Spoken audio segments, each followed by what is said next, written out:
Hi guys, welcome to Less is More. My name is Dan Wellman and today we'll be looking at the significance of nesting when working with less files.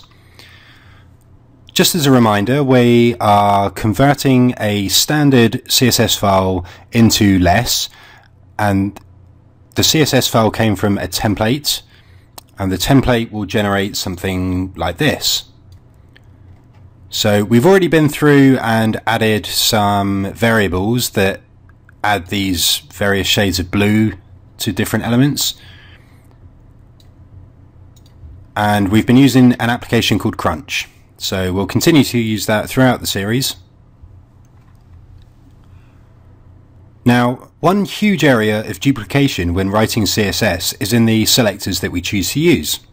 As we learn when starting out with CSS, in most cases styling cascades down from parent elements to child elements. Styles are inherited.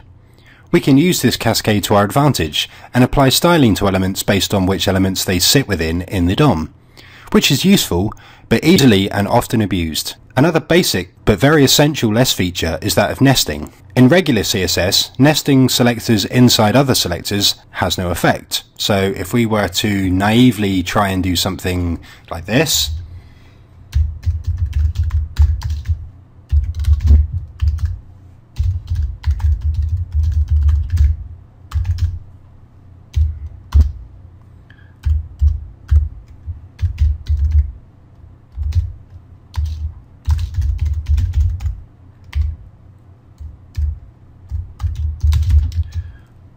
nothing would happen. The background color would not be applied, and neither would the font size. In less, however, nesting denotes the cascade. So instead of adding styles like this,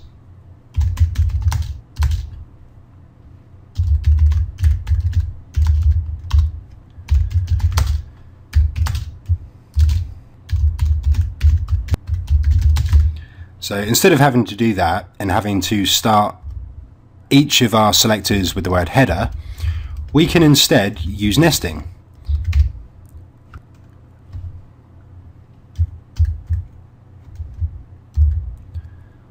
So instead of adding styles like this, which gets tedious very quickly, with less we can just do this instead.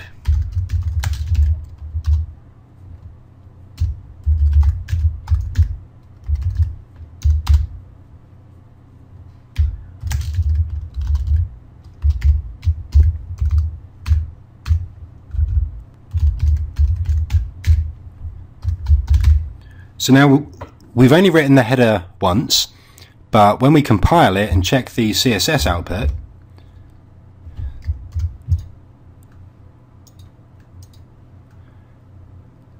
we can see that it's generated both the header style and the header H1 for us, which is pretty awesome.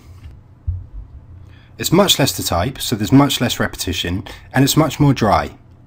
It's important to remember to end all styles with the semicolon, because if we forget the semicolon, it will screw up.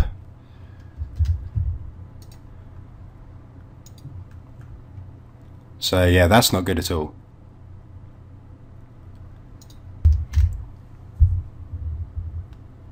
So at this point we can go through the less file and make use of nesting instead of the cascade. So the first area that we can update is concerned with navigation. So yeah, we've got a bunch of styles up here, a load of font face stuff.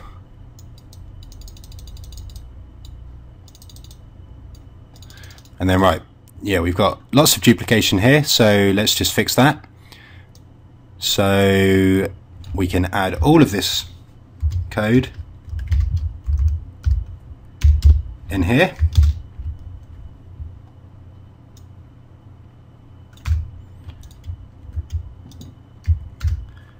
So that's much nicer. It's much easier to see that the li is within the ul hash navigation selector, so it makes a lot of sense. Okay, so down here we've got some pseudo selectors as well. So we've got an A with link and visited styles. So we can add these to our nest as well, but we need to be slightly clever about it. So what we'll do is, because the A is inside the LI, we will add an A here.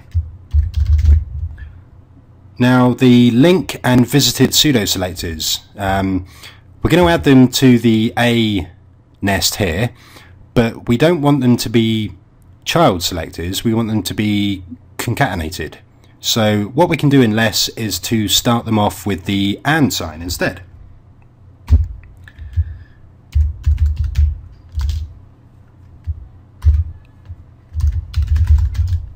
So this tells less to concatenate the selector to the end of the parent instead of adding it as a child. And you should note that the AND character is used at the start of each style that should be concatenated. You can't just do something like this. It has to be on each component. So now we can add this whole block.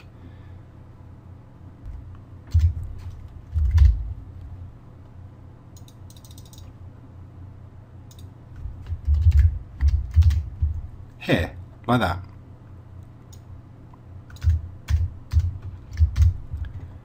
So now if we compile and take a look at the CSS,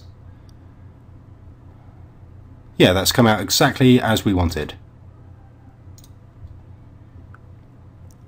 Except that's the wrong bit.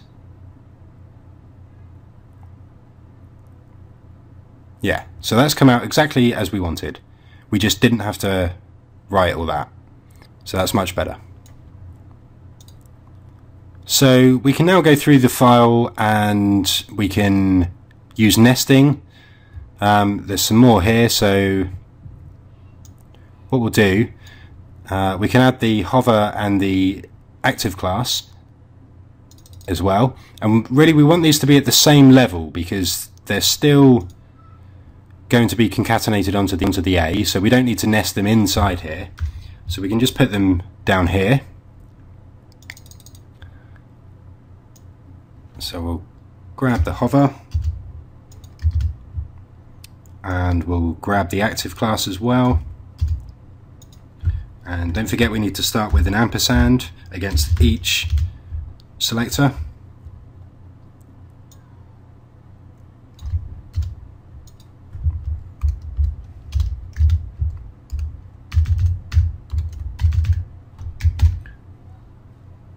And now we can just get rid of this.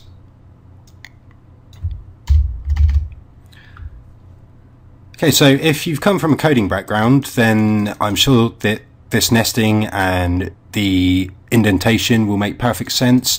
It feels really natural to do if you're coming from, say, a JavaScript background, and it just makes the CSS a bit more organized and saves on a lot of the repetition. So we don't have to keep typing out long selector chains, we can just make use of nesting instead. About halfway down the file there are some direct child selectors, so we'll just take a look at using those. So here you see we've got 1/2 and then dot column content as a direct child, so we can find the 1/2 and then we can just copy that straight into a nest, and that'll work straight away like that. So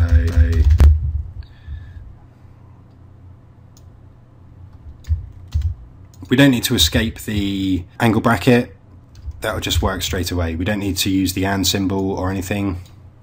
So if we get rid of this selector here and we'll compile, so then if we find the 1/3 in here, there it is. So what we could do now is go through and change all of these so that they're all nested nicely. Obviously that would be quite time consuming, so I'll leave you to do that on your own as a practice for nesting in less.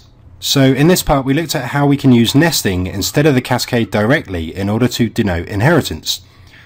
Although it's a little time consuming to convert our existing style sheet into a nicely nested less file, if we were starting out from scratch, using less would have saved ourselves so much monotonous repetition and typing. In the next part, we'll look at a few other basic less features. Thanks for watching.